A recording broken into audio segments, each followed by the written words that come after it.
Joey. Thanks. Yeah, I'll never complain about the DMV ever again, so long as I live. So, my name is Joey Meugniot. I'm a U.S. Army veteran with two tours to Afghanistan. I'm a DoD analyst. I'm a software subject matter expert as well. And I'm happy to be here with Bree again this week after my trials and tribulations last week with the Italian government. Yeah, it makes you happy to be an American. A lot of times, grateful what we have to deal with, especially right now, Joey, as we are on lockdown, right? Yeah, it's great to be in a red zone again, so we don't get to leave our houses again. While most other areas in the world are starting to figure out how to open back up, Italy said, "Not this time, not now." So we're locked down. What did they say, until after Easter? So that's exciting. Exactly, exactly. And we're going to go into this more in detail, but just a little bit about our show. So, intersection crosses faith, culture, and current events. And we're really glad to have you here today because we're going to be talking about news that are impacting the faith and connecting that news to things of culture. And it's a really exciting program, as we always do, because we're going to be bringing on a good friend of ours, Colin Flynn, who is the Rome correspondent for EWTN here in the Vatican. And he's a good friend, and he's Irish. So, as Patty's Day is coming up, we're going to talk a little bit about traditions in the United States versus traditions in Ireland. And it's always a fun time to talk with Colin. And we're going to also be talking about his experience in Iraq. He was there on the ground. And Joey and I spoke to him a little bit previously before he went to Iraq about the safety measures that, you have to place yourself in, always keeping yourself aware of what's going on and talking to individuals who might know a little bit more about security than you do, and that's exactly what he did. And then we're also going to be talking about some of the reports that he did prior to going to Iraq and some of the really important reports that are still going to be breaking in the following weeks about that. And then we're going to be talking a little bit about, what's going on with the church today. Some of the big reports coming out today and this past week, and clearing up some of the miscommunications and misconceptions on these things. So before we begin, though, I just want to go over some of the stories that hit this week, Joey. We were discussing last week a big report out of Washington, D.C. about the D.C. financials. And one of those stories was a report coming out of the Pillar, J.D. Flynn and Ed Condon reported that $2 million was allocated this year alone, $2 million this year alone, to the retired Cardinal Wuerl. And when requests for information occurred, there seemed to be a little bit of back and forth about how that money was given and how it was allocated and how it was reported to the IRS. So that's an ongoing report, very interesting to those people who have tithes in Washington, D.C. How did that money, and why is $2 million, it's up 38%, I believe, why that money was allocated during this time of real withdrawal of people because of COVID, right? Not a lot of people have been able to go to Mass, and with those people not being able to go to Mass, tithes are down. So why $2 million? And there's a connection there, Joey, because another report came out this week showing that the Vatican is about $5 million in debt.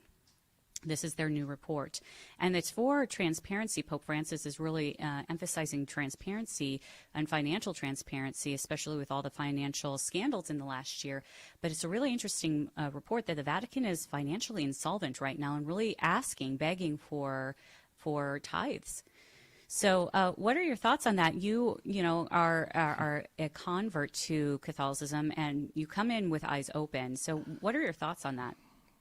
Yeah, so one of the things that's always interested me is, especially when it comes to money, is where's the money going and what's it for and why? Like, just money. There's a lot of money that moves around, and I think the more sunshine that we put on to this particular topic, the better off that we'll be as Catholics, right? So the other thing that I found interesting in relation to the deficit that they've got that you were just mentioning is that a lot of money is generated through the Vatican Museum. A lot of their revenue is generated through the Vatican Museum.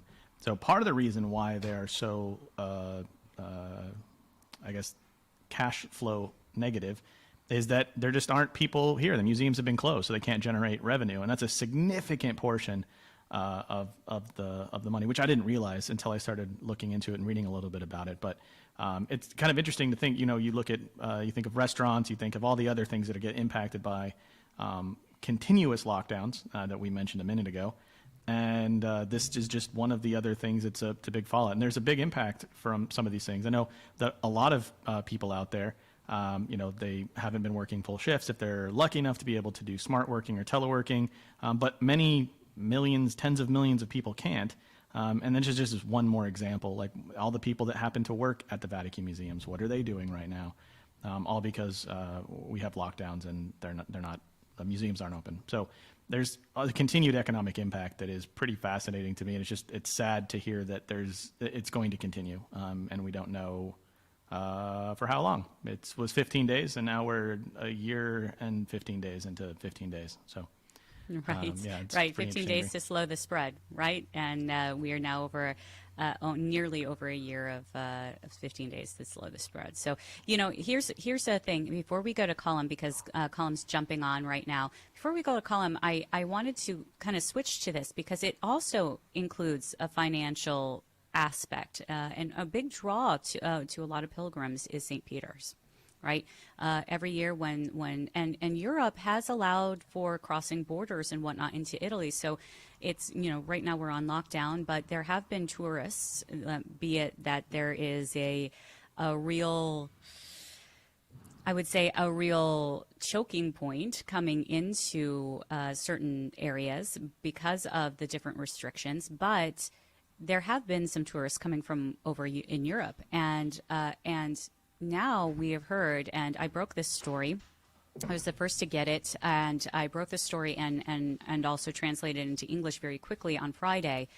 The Vatican has come out, and we don't know who exactly was the one to order this, but it came from the Secretary of State, and the Vatican has ordered now that all masses that were privately said, that means, for if you have a priest who attends, goes to university here, getting his PhD or whatnot, and in the morning he wants to say Mass, he can go to St. Peter's at any time and say Mass, especially in the morning, though.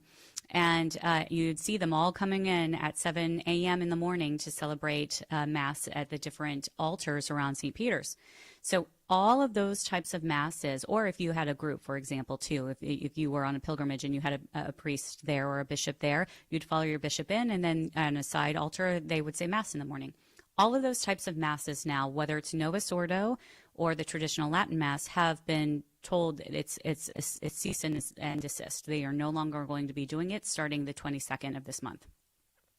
And instead, there are those who are attending Novus Ordo. You'll be able to concelebrate it. The priest will be able to concelebrate in two chapels, either at the choir chapel, which is off to the side and behind a grill, or in the chapel or the altar of the chair, so behind the baldacchino. Those are the only two places people are going to be able to go to Mass throughout the day in St. Peter's for Novus Ordo.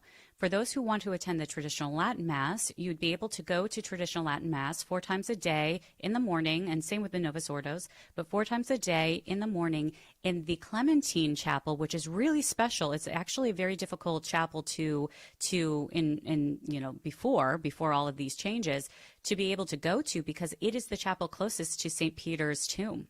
So it's really special. It's in the heart of St. Peter's in the basilica, and it's underneath the baldacchino. So when you go up to the baldacchino, that famous Bernini baldacchino that we all see, and you go and you look down, that's the Clementine Chapel.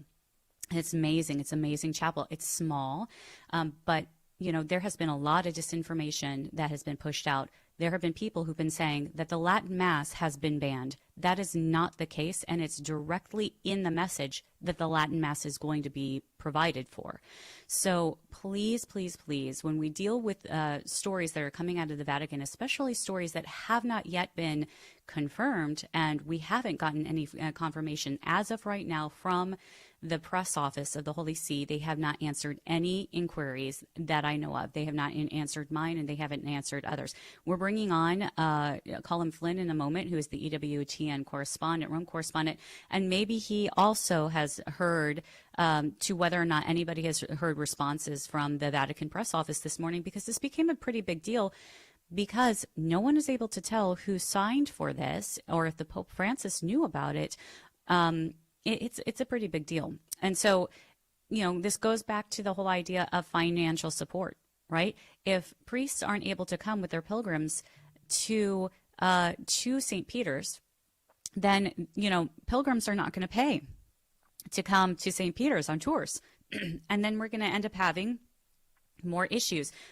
Joey, what are your thoughts on that? We're going to go to break before we bring in Colin, because I think we're going to do the bulk of this show today. And if you're just joining us, this is Intersections, where we cross faith and culture and current events. And we're going to be bringing on Colin Flynn, the EWTN Rome correspondent, to talk about his experience in Iraq and some of the stories that he had leading up to his trip to Iraq with the Pope, and then some of the stories he's working on. And then later on, we're going to talk a little bit about, St. Patty's Day on lockdown in Rome. But Joey, before we go to break, what are your thoughts on hearing about, St. Peter's news? Because again, you're a new convert or relatively new convert to the faith, and it's not really common for Christians to be going to church every day. We have that opportunity. So what are your thoughts on that? So a few things. One, the sensationalism of this particular report. Everybody bounced around, and there was a lot of unknowns. And that was one of the things that stuck out to me. The other thing is that it's really interesting to see one of the structure of the Catholic Church is something that I personally like. I like the structure.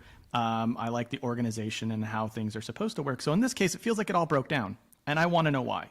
I want to know why it broke down, and I want to understand who's saying what, what's going on there.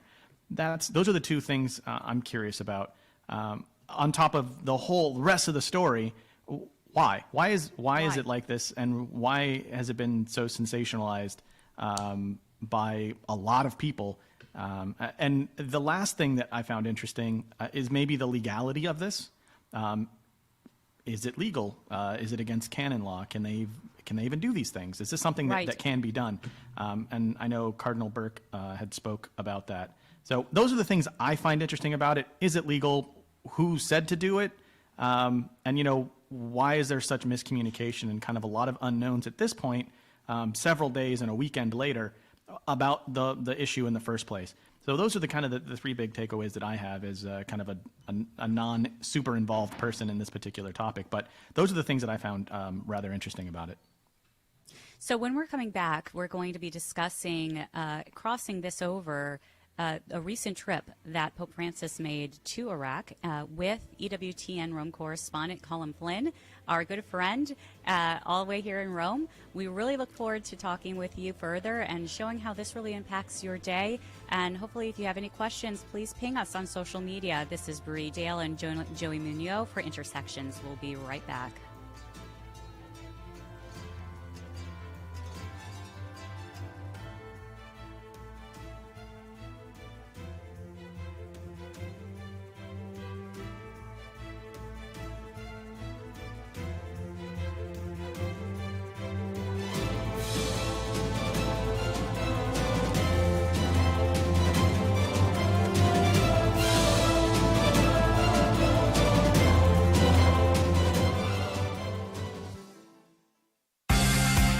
Told that so long as sexual activity is performed between consenting adults, there's nothing morally wrong with what's done. Is this a reasonable way of morally evaluating sexual behavior? I don't think so, and here's why. First, such reasoning justifies disturbing acts like that of Orman Maivas, who butchered and ate a willing victim that responded to an advertisement placed on the internet. I don't think we want to say consensual cannibalism is okay. Second, the assertion arbitrarily picks consent as the only aspect of nature's design for sex as having any moral significance. If we must reverence nature's design for consensual sex, then why is it okay to not reverence nature's design for procreation? If it's okay to reject one, well then it's okay to reject the other. So rather than reverencing consensual sex, this argument undermines it. I'm Carlo Broussard with the ready reason for Catholic Answers, Catholic.com. Access to clean water is something we often take for granted. When we turn on a faucet, out pours clean water that's safe for drinking. But that's not true in countries like Kenya, where the number one cause of child mortality is from drinking contaminated water. Together, we can change that. Cross Catholic Outreach works with local Catholic partners around the world to transform the lives of families living in poverty. Join this mission at crosscatholic.org/bless.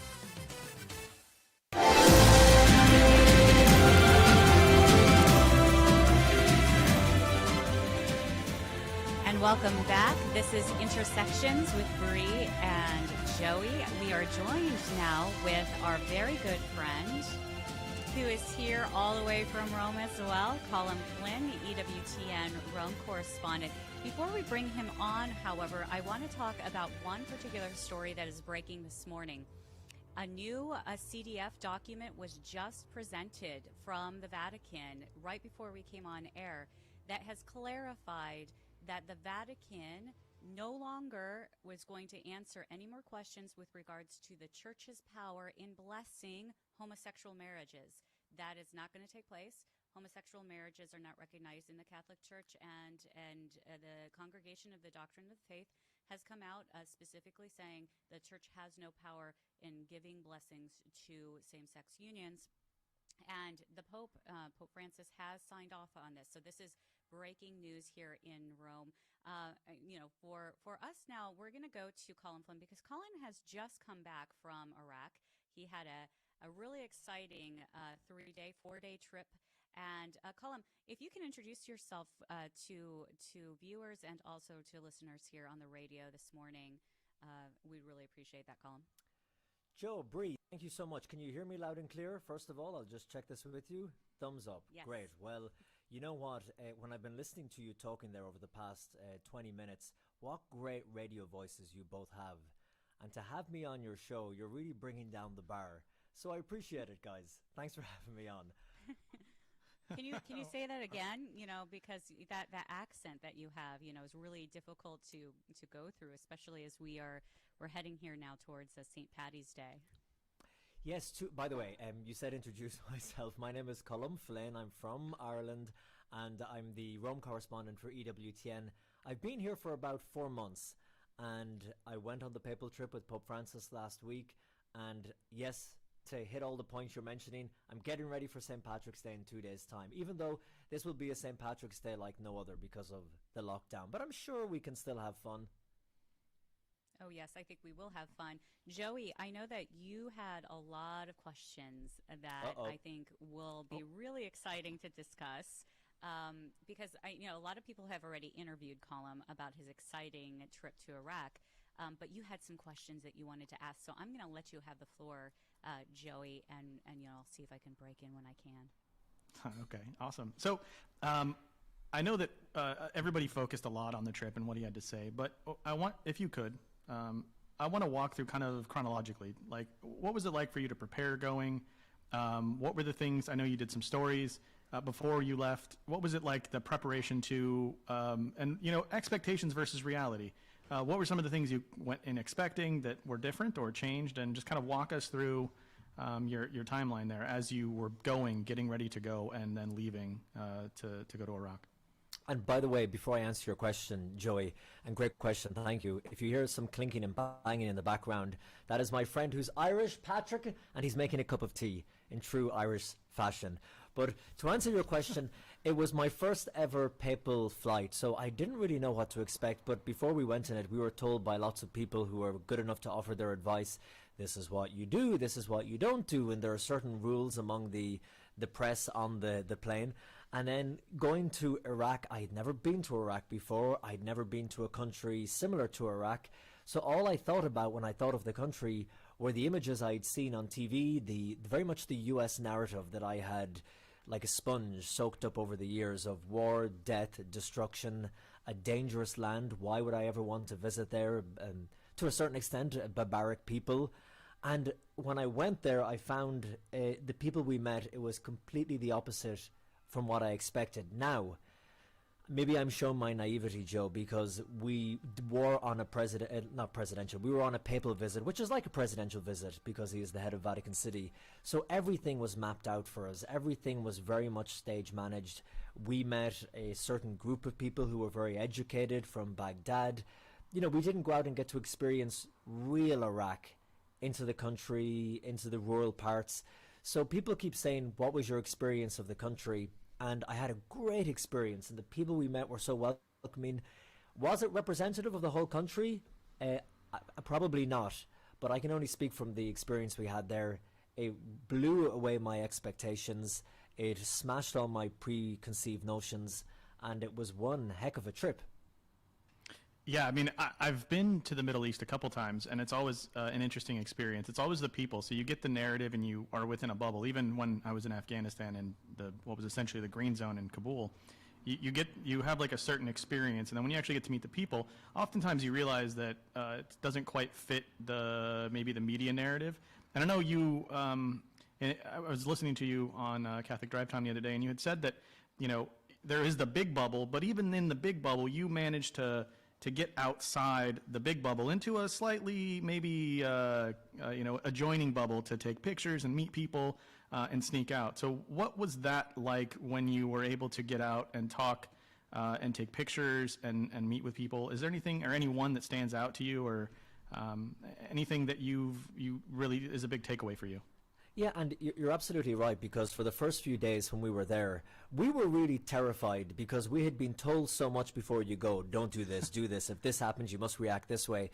Our network, EWTN, had invested in these very expensive bulletproof vests. So here we are, I'm like, okay, I got to put the bulletproof vest on and the helmet. And so when you go thinking like that, I mean, you're keeping your distance from people. You're very much staying where you're meant to be staying. You're staying with the press corps because that is, quote unquote, safe. And when we would get on the bus, Joey, in the morning, I remember when we were leaving the hotel, we had to get up at 3 a.m. every morning. Now, that was frightening in itself, having to get up that early and go on camera. People having to see me that early in the morning. But horrifying. Horrifying. Yeah, thank you. But when we would get on the bus in the morning, and you're half asleep, and, you're just trying to make sense of what's going to happen today, a man would get onto the bus, like a Iraqi Secret Service or whatever, and he would say, look around. Look at everyone on the bus around you, to your left and to your right. Is there anybody here you do not recognize?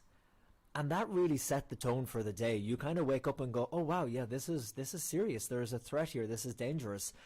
But as the second and, towards the end of the second day, the third day hit, then you start to become a bit more brave when no big incidences have happened.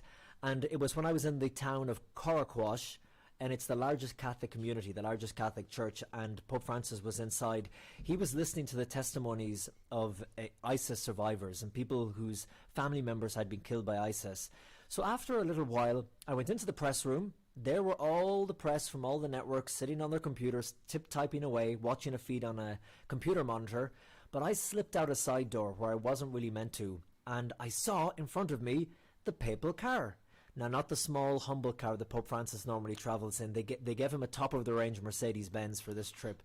So there was the Mercedes-Benz with the Vatican City flag at the front and the Iraqi flag.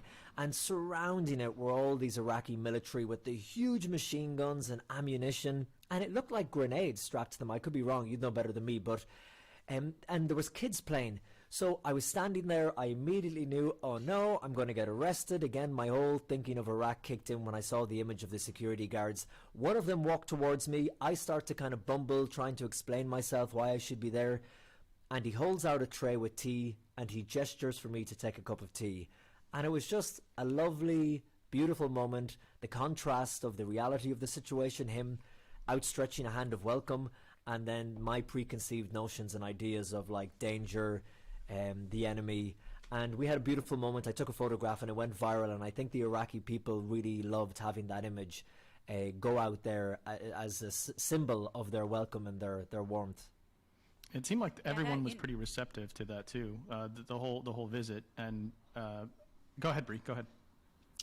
Well, I was going to say that image ended up being really very, very prolific. I think it went viral on Twitter at least. And, in the Middle Eastern cultures, what we have found, and I know that you've also experienced this, Joey, that you are welcomed into a home, and the first thing that they do is, because it is the custom, you welcome the stranger in Islamic culture, but it's also in Arabic culture. It is a larger aspect in the Christian Middle East as well.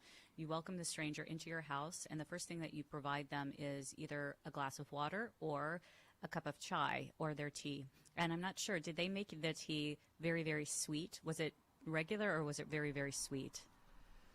You know what? I didn't have the tea. Everyone keeps saying, did you have the tea in the hotel? I had tea, but it was just tea from the hotel. So I didn't take the tea. When the security guard offered it to me, I didn't actually take it. I was so taken aback. I can't even remember how I responded. I think I just mumbled and went, oh, wow, yeah. And then my journalistic instinct kicked in and I said, let me take your photograph. Please stop there. So he froze and I went, frame, frame, frame. And that image, I think, became one of the defining images of the Iraqi people during the trip. And I know that when I put it on Facebook and Twitter, the amount of messages, I was inundated. And again, they were just saying, thank you for showing a different part of Iraq and a different part of Iraqi people. And I think, and because it helped that he's a bit like you, Joey, a very handsome man, and that helped to go viral as well. So I think that's why they hit all the different elements. The lighting was perfect. It was just all the stars picture. aligned. Yeah, it's a beautiful picture. Yeah. It's easily my favorite from the trip of all the pictures. I just think that it because of where it was and who it was and the message behind it. It's a very impactful image that I think will kind of stand the test of time, and hopefully that spirit comes to define the trip for generations to come. I think that the whole first of all, I'm blown away that you didn't accept the tea or drink the tea. Like, as well as I know you, that seems a little like a missed. Yeah, I know exactly. Like, it's a missed opportunity for you. For Yeah, people who are listening on the radio, my buddy Patrick and my colleague behind me, shout hello, Patrick. Hello. He's after bringing me in a cup of nice warm tea during the interview. But for those of you who are listening to this on radio across the US, you can't see it, but it's beautiful Irish tea. Yes, but you know, Joey, nice tea. and Bree knows that I'm obsessed with tea. Yeah, like 20 cups that's a day well kind of thing. established. Yeah. Well, yeah, he pretty much drinks it all day. So the fact that he turned it down seems a little crazy to me. Now, the trip was a success by all. It seems like all measures, any standard that anyone has. It was a resounding success. It went over well. My personal favorite moment was when he went to the site where that ISIS had said that if he ever came to Iraq, they were going to behead him, and then he stood there and was like, I'm here. See, peace conquers all. Love conquers all. So, what was there anything lasting that you think will come from it? And what were your takeaways from the whole trip? It was a good experience, but was there anything from a Catholic perspective or from your personal perspective that you think will last as long as your image does? I think you hit the nail on the head, Joey. That image of the Pope, the Holy Father, standing in the middle of the rubble and the ruins in Mosul, the city where ISIS took root and that was decimated during the war. And you rightly said, where ISIS said, if the Pope comes here, we will behead him. And here you had the Holy Father standing right in the middle of the church square, praying for all victims of war. And he said in his speech, which you quoted, peace is more powerful than war. Love is far more powerful than hate, and they will always win. And what will that's the million-dollar question now that everyone is asking, because there were huge concerns about COVID and safety, of course. Is this the right time to go? Why now? What does the Pope hope to gain from it? And now some people have asked me, I was on BBC the other day, and they said, he went in the face of the COVID concerns and safety, and I mean, what's going to happen? What are the long-term effects going to be? Time will be the teller of this, because we do not know. I mean, when I was there, the one thing I was struck by, when I would go out a small bit from the hotel and I would meet young people, and I only went a tiny bit from the hotel, and I would go up and I would start interviewing them. They knew the Pope was in town, of course. Now, they don't really, as Muslims, they didn't really know, the young people, what the Pope represented fully. They know he's a different religion, but they don't know kind of the symbolism behind it, or the teachings of the Catholic Church, or the history, or the theology. But when I was talking to them, they thought it was so cool that Pope Francis was in their country, because they saw him as this massive celebrity. And one of them said, I think this is really cool because the Pope is trending in Iraq. Now, that's all well and good, but what's the significance of that is, as well as the Pope trending in Iraq, the words love, peace, healing, fraternity, these key words, they were trending in Iraq as well. Now, I'm trying to hazard a guess as to when the last time these words were trending in Iraq, a country where rocket attacks are common, suicide bombings. So I think with the Pope's visit, even on that level, on social media, young people absorbing that for a few days, peace, love, brotherhood, fraternity, I think that's got to do some good.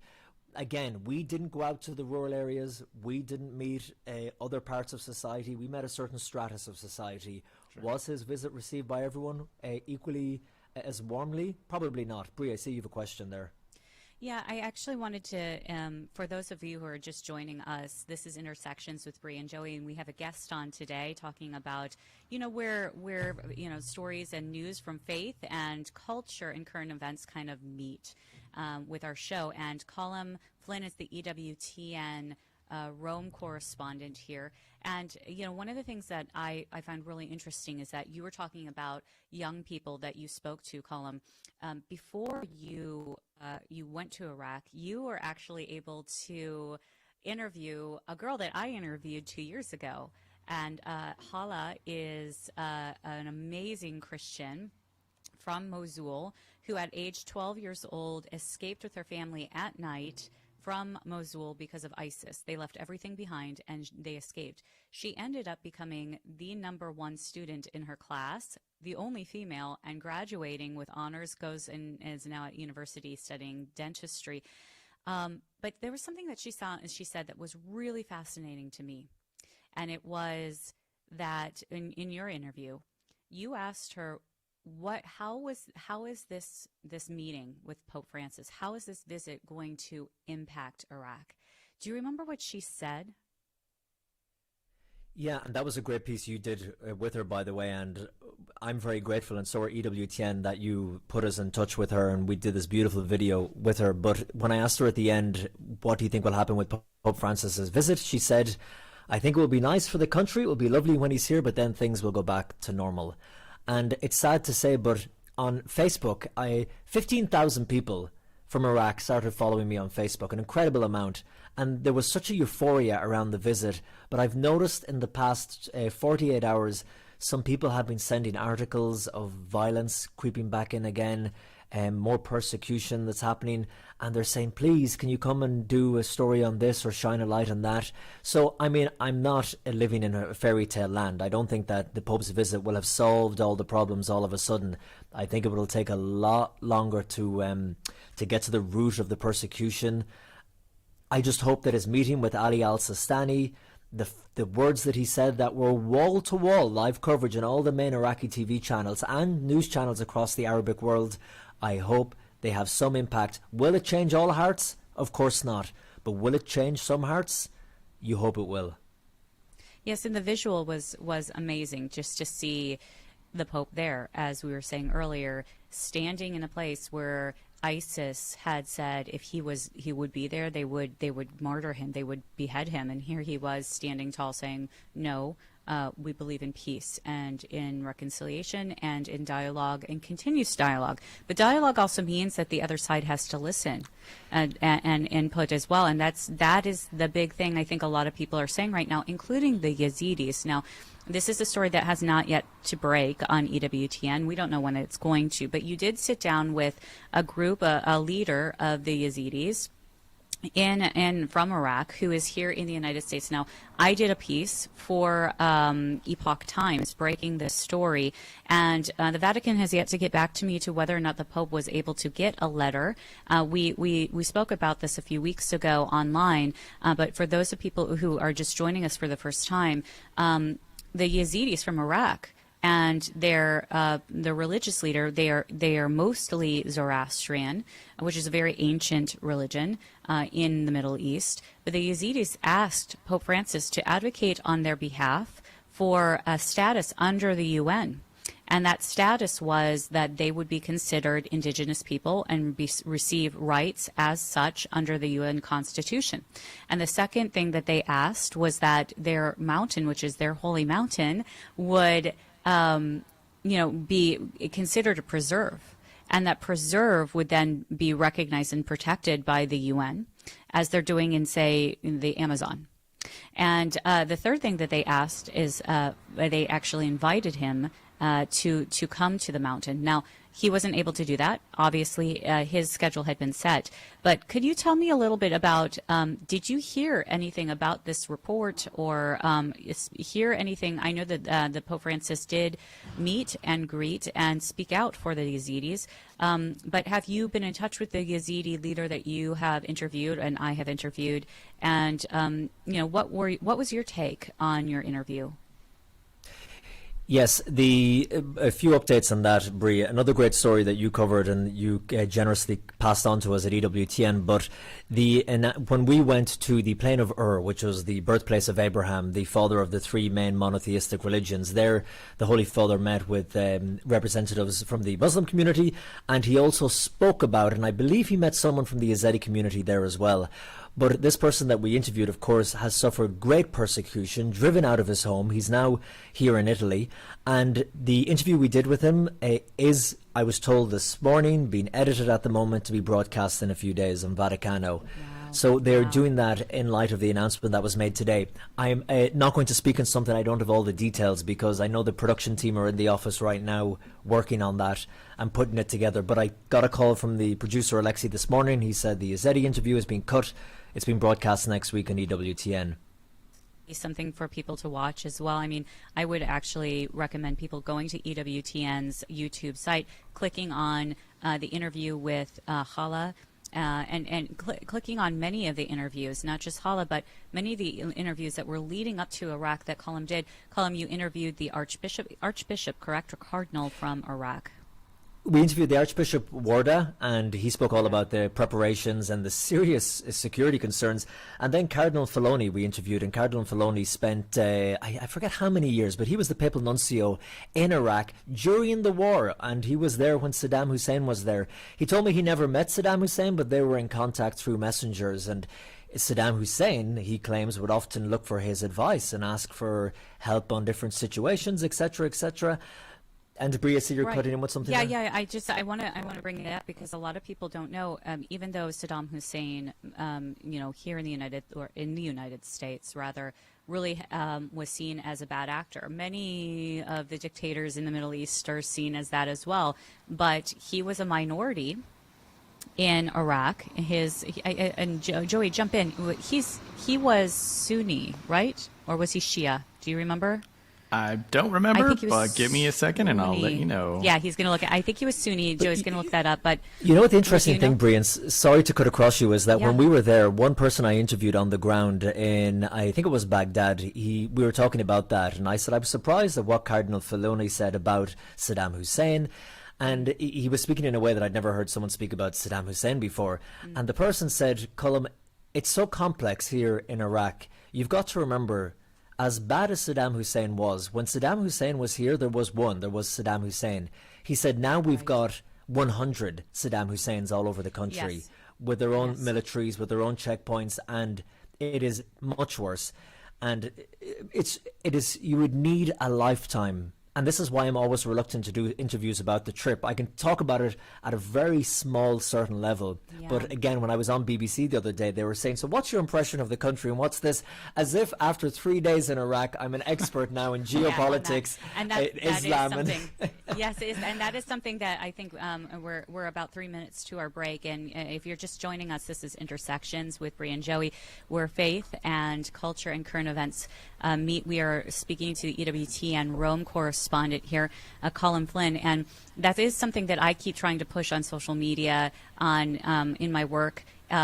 Journalists, we report, we try to inform you on what's going on. We are not supposed to be forming your opinions for you. We're experts in, as in the military, we say, we've got a mile high and an inch deep, like we don't have a lot. We have a lot of expertise in a lot of areas, but we're not deeply considered experts, So unless we have like a degree in that, or we've done another job outside of media like Joey and I have done, we could call ourselves experts in certain areas, but we're always there to learn. We're always there to study more. And just like you had said, Saddam Hussein, the bad actors that are there in the Middle East, they have to be looked at in the whole, right? The Saddam Hussein gassed some of his own people, and we know that. But we also know that he was a protector of the Christians in Mosul, and an admitted protector of the Christians in Mosul. So it's a mixed bag. And I think one of the things that, before we go to break, for people who are listening and understand Catholicism and understand just war theory, it's why vision is 2020 and hindsight is 2020. When the Iraqi war began with the United States going into Iraq, I know from a professor who was invited to the White House that just war theory was brought up.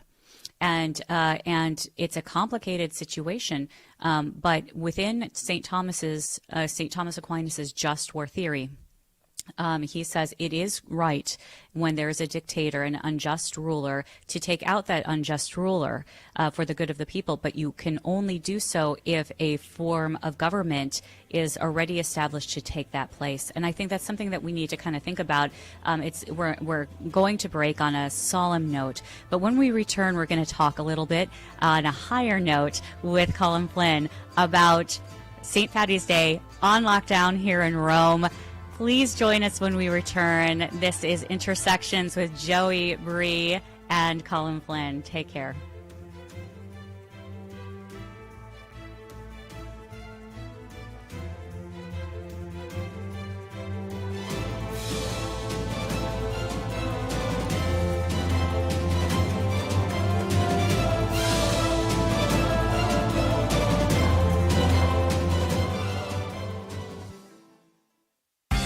A while back, I had a nice little chat with some Jehovah Witness ladies, and they tried to justify their claim to be Christian by saying the early Christians didn't believe Jesus was God.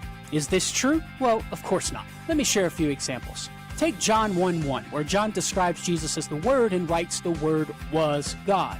Now, in order to get around this, the JWs translate the phrase as the Word was a God. But this is based on a misunderstanding of Greek grammar. Consider also Colossians 2:9, where St. Paul writes, "For in him," that is Jesus, "the whole fullness of deity dwells bodily." In 1 Corinthians 8:6, Paul describes Jesus as the one through whom we exist. Isn't God the one ultimately responsible for the existence of things? So, contrary to what the JWs think, to be Christian, you must believe Jesus is God. I'm Carlo Broussard with a ready reason for Catholic Answers, Catholic.com. Access to clean water is something we often take for granted. When we turn on a faucet, out pours clean water that's safe for drinking. But that's not true in countries like Kenya, where the #1 cause of child mortality is from drinking contaminated water. Together we can change that. Cross Catholic Outreach works with local Catholic partners around the world to transform the lives of families living in poverty. Join this mission at crosscatholic.org/bless.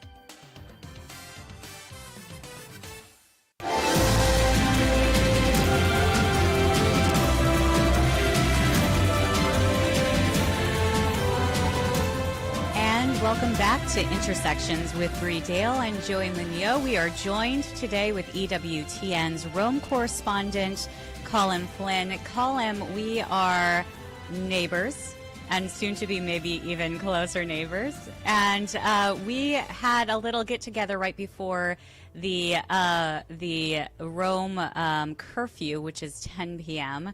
On normal occasions right now, went into effect. Today is the first day here in Rome where we are all staying at home if we are not considered essential personnel, where Restaurants and cafes are closed. And unless you have a dog or you're in sweatpants and running, you are not allowed to leave your house. And this is called the red zone. And we're shut down here in Rome because of COVID measures. So yesterday, our little get-together was a pre-St. Patty's Day get-together. And it was really fun, and we sang Irish songs. And if you follow Colin on any of his social media, I certainly suggest you follow him on Twitter, but definitely follow him on Instagram too, because boy, does he have reports every day from Rome and beautiful pictures, and they're super fun. And he took some video last night, which was quite funny, including one of our colleagues who can Irish step, and she did a great job. So, Colin, tell me a little bit about St. Patty's Day in Ireland, since you are Irish. And I know, Joey, you've experienced St. Patty's Day where you grew up, and I will also speak about some of the experiences of St. Patty's Day in Chicago, where we'd go, as well as in Savannah, where my ship pulled in. But before we begin on that, I want to talk with Colin. What are some of the traditions in Ireland and in County Clare in particular? Where what are some of those traditions? Well, Bree, when you talk about St. Patrick's Day in Ireland, all those stereotypes that the Americans like to peddle, that we drink too much, we wear green, we go around looking for leprechauns, and kiss me, I'm Irish, and the luck of the Irish, and the pot of gold, they're all 100% true. So they're all correct. They're all right. I've been chasing leprechauns all my life, and I haven't found a pot of gold yet, but I'm wearing an Aaron jumper now for people on the radio. I've got a little cap on as well. That would be a sweater. A sweater. For those of us in the United States, a jumper. But it's going to be so different because when the lockdown happened last year and coronavirus was kind of really taking a grip on the world, the first major event internationally to be cancelled, I think, was St. Patrick's Day.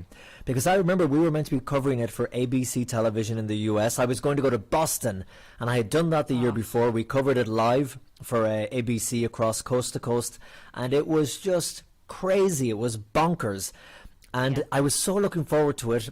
And then we were going to fly back to Ireland and cover it for Irish TV. But that was the first big thing to be cancelled. So I think everyone in Ireland was like, no, this has been cancelled. And now this year marks the 1-year anniversary, and everything is cancelled still. So it's going to be like no other. There won't be the big celebrations. People won't be in the pubs, obviously. They'll be at home having a few drinks. But yeah, in Ireland, it's kind of what people imagine. People have a day off from work, and a lot of people break Lent that day for the celebration, and they go and they have a few drinks. There's traditional music in the pubs. It is a great day to be Irish. You know, in the United States, in certain parts of, more heavily Irish culture in the United States, say in Boston or New York, Savannah, Georgia is another, which a lot of people don't know. But man, once things get back to normal, Colin, that's a place where you want to go for St. Patty's Day. And I'll tell you why in a second. But some of the church officials, whether it's archbishop or a bishop or a cardinal, will give a dispensation if St. Patty's Day lands on a Friday, so that people can eat their corned beef and cabbage, which I find very odd and very difficult to comprehend as a trad, but a glad trad, to eat meat on a Friday. But one of the things that I remember, just seeing, as I have an Irish background, my family's from your area. I'm not sure if we were maybe way back when we're cousins or something, because I'm a Collins, and you know how it is. I mean, you never know in Ireland. But we're from the same area. One of the things that I love about County Clare is that in County Clare, the pubs around there are known for their music. Which is really, it's like when you go there, like you will go to these pubs, and people from all over Ireland will travel during the nice seasons to sing.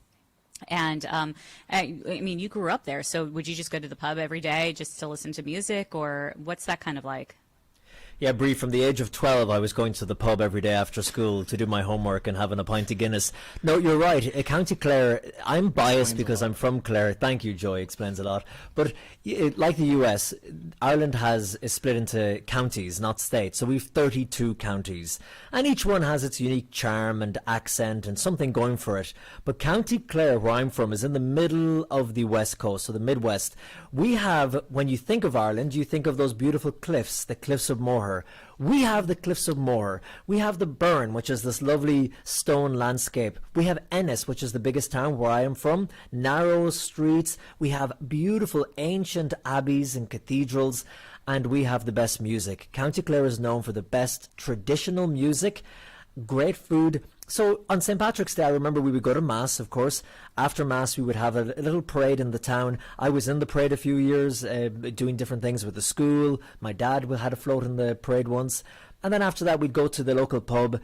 And, you know, it's not like a messy, drunk day. It's just a beautiful day. A lot of families around. A lot of farmers come in from the countryside. Everyone has their shamrocks pinned to their jacket. And it's just always a great day to be Irish and to celebrate it.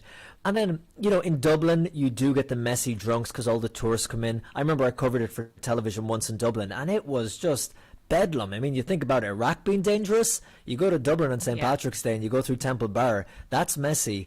And then like I said, covered it in Boston and New York. I think what I'm really proud about, and some Irish, they get annoyed about the stereotypes and the leprechauns, and they say, oh, this gets on our nerves. We should be seen as a sophisticated, developed country now. We're the headquarters of Google, of Apple, the European headquarters of all these big tech companies. Yeah, that is true too, but what other country in the world has a whole day dedicated to it, where the biggest avenue in the world, one of the biggest avenues in New York, is shut down just for it? They dye the river green in Chicago. Mm-hmm. 32 million Americans claim to be Irish American. They don't trip over themselves to say, oh, I'm from Albania or I'm from Switzerland. It's a great thing we should be proud of. It shows that we are known as being a fun-loving, warm, kind, generous people. And I think we Irish people should really hold on to that and celebrate that and try and re-emphasize that in people's minds. So when we meet them, we're ambassadors for that image. And I think we should live St. Patrick's Day all year round. So to answer your question in a long, convoluted way, we should all go to the pub and have Guinness every day. Yes. You know, here's the thing that and we're getting close towards the end of our show. This is Intersections with Bree and Joey, where faith, culture, and current event meet. You know, we're with Colin Flynn, the EWTN Rome correspondent, our good friend, and, you know, talking about St. Paddy's Day in Ireland and, you know, some of the traditions that we've brought over to the United States. In Ireland, people, you know, can drink in the pubs from an early age. In the United States, we have to wait until we're 21, and therefore we tend to see a lot of over-imbibing of individuals who go over to either here in Italy or to Ireland, who are able to finally, you know, be able to drink legally and might be underage in the United States. So that's a sad thing, but you know, some of the fun traditions that we have in the United States that you know, that really kind of meet to what we see in Ireland. Joey, when you were growing up, what were some of the things that you saw? You know, you were in Las Vegas, right? So I'm sure you also saw over-imbibing, but was there anything that happened in Vegas? So a lot of drinking. So completely separately from Colum's good wholesome times in Ireland, the places that I have celebrated St. Patrick's Day have been Las Vegas, Chicago, New York City, and now Rome and Afghanistan, which is not too exciting. But Las Vegas and New York were pretty crazy. Chicago with the river, seeing the river green is pretty cool. But it's usually marked by a lot of heavy drinking in Las Vegas, as that's pretty much custom every day. And New York, the parade. So they do a huge, massive parade. A lot of my friends are in it because they the National Guard leads the parade. One of the infantry units there leads the parade. So it's a big deal in New York City. It's a huge deal. And it's a big deal. It's a big deal for military too. Yes. A lot of people don't know this. So in Savannah, Georgia, my ship was invited to be part of the St. Paddy's Day parade in Savannah, Georgia. A lot of people don't know Savannah's it's a parade You need to go there if you haven't been able to. It's a beautiful city. Georgia's an amazing state.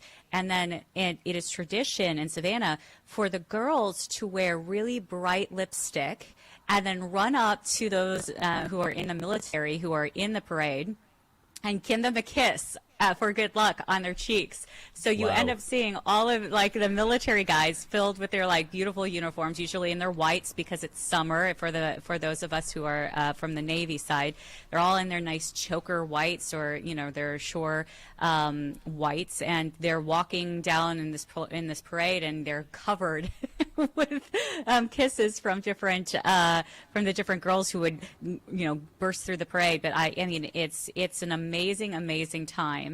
And the generosity of people too. I'm sure you experienced that, Colin, when you were in the United States. Being Irish, they hear you're brogue, and all of a sudden you've got free drinks for the rest of the night. Am I correct? Yeah, but I never had that treatment, Bree, so I'm going to have to join the military now. I'm definitely thinking of a career change. If that's the effect that it has, then count me in, sign me up.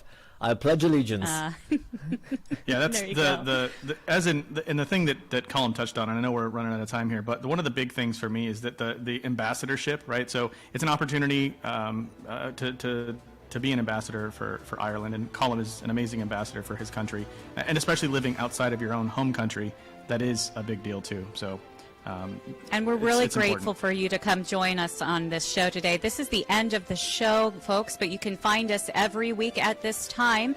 Until then, we wish you the greatest joy, the greatest blessing in the week ahead. Keep an eye on the news, be discerning, and keep calm, carry on. This is Bree, Joey, and Colin for saying goodbye and see you next week.